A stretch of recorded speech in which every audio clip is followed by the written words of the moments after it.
Mais um dia de preocupação do mercado com a economia dos Estados Unidos, em meio a um novo aumento das tarifas sobre o aço. No Brasil, a expectativa é para o anúncio domingo de medidas com o objetivo de contornar a alta do IOF. Direto então para os Estados Unidos, conversar com o estrategista-chefe da Avenue, o economista Will Castro Alves, mais uma vez aqui com a gente. Tudo bem, Will? Bem-vindo sempre, boa noite. Tudo bem, Thiago? Muito boa noite para você. Bom, hoje também saíram dados do emprego aí nos Estados Unidos. Há a expectativa para a sexta do payroll, que são mais dados da economia americana. Agora, há um mau humor com tudo o que está acontecendo, temor com a alta, de novo, da questão do aço, do alumínio. E essas preocupações hoje bateram na porta aí de vocês nos Estados Unidos?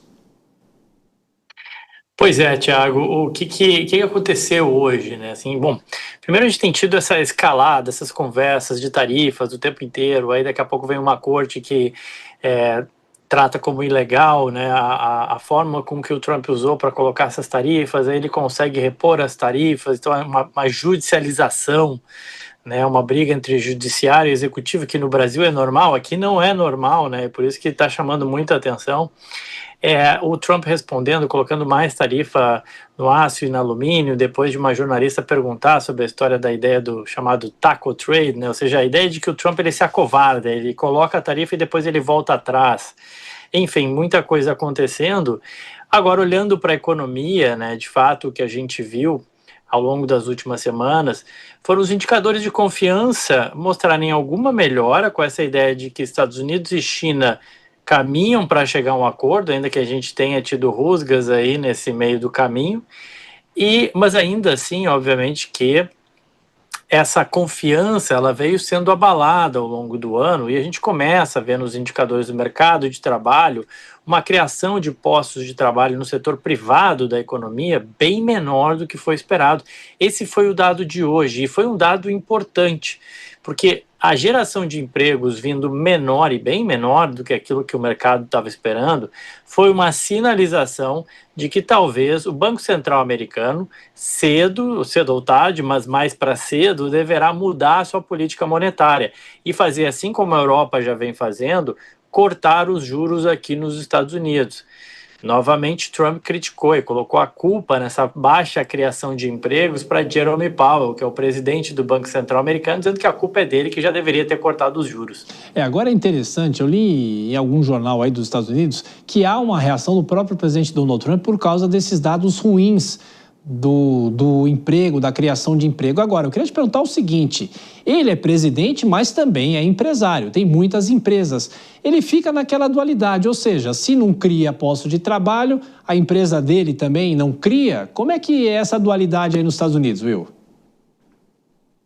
O Trump ele tem tido uma postura, né, que é sempre criticável, obviamente, né, como qualquer governante, governantes vão acertar e vão errar, e eu acho que nisso é passível de crítica, o fato de que quando você tem um dado ruim da economia, ele coloca, isso ainda é a economia do Biden, a culpa é do Jerome Powell que não baixou os juros.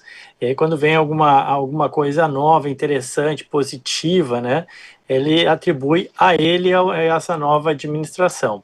A gente ainda está no começo, né, da implementação dessa agenda de governo dele. Então, de fato, você tem ainda resquícios na economia, as coisas vão acontecendo ao longo do tempo, elas não acontecem do dia para a noite.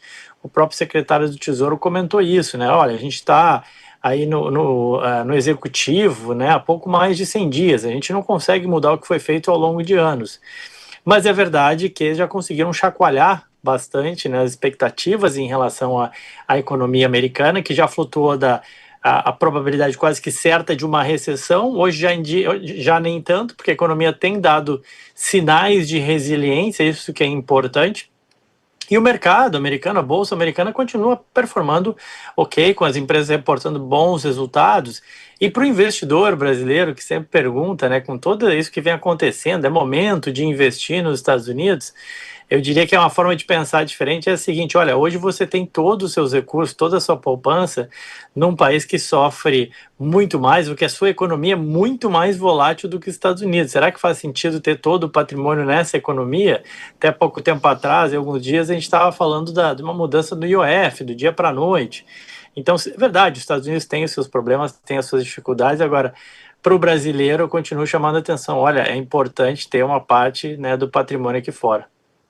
Só mais uma questão, você que trabalha com brasileiros aí nos Estados Unidos, não só, claro, né, mas trata muito diretamente com os brasileiros, essa aflição do IOF, pessoas que também nem têm recursos nos Estados Unidos, mas também quando vão comprar os dólares para viajar, acabam pagando mais. Claro que você vai estar de olho aqui no Brasil no próximo domingo, né, para saber o que o governo decide, se revoga essa alta e vai compensar com outras coisas, ou se vai ser impossível isso acontecer. Quais são as aflições de vocês aí nos Estados Unidos em relação a essa alta do IOF aqui no Brasil? Pois é, Thiago, olha, uma semana atrás, quando falou do IOF, a gente trabalhou de forma ininterrupta, né? Na quinta, na sexta-feira, foram dias muito intensos para a gente e houve uma forte demanda de investidores brasileiros que entendem que, olha, da mesma forma com que o governo voltou para trás e mostrou, enfim, uma maturidade importante, ouviu partes importantes da sociedade, né, para voltar atrás de uma decisão que se mostrou equivocada.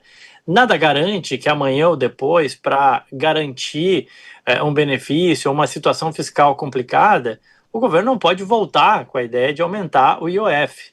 E eu acho que essa é a mensagem que fica, né, para o brasileiro.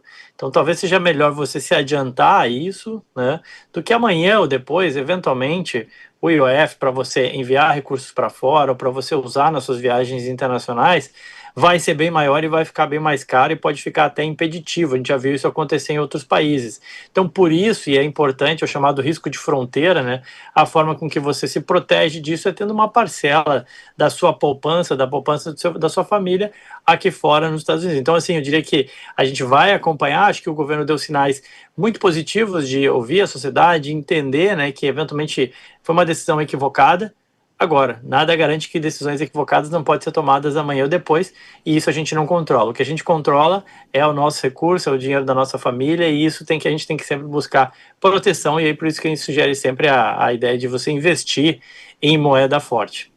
Will Castro Alves, estrategista-chefe da Avenue, que trabalha nos Estados Unidos. Como sempre, obrigado pela sua gentileza, bom descanso, voltaremos sempre a nos falar. Valeu, Will. Obrigado, Thiago, boa noite.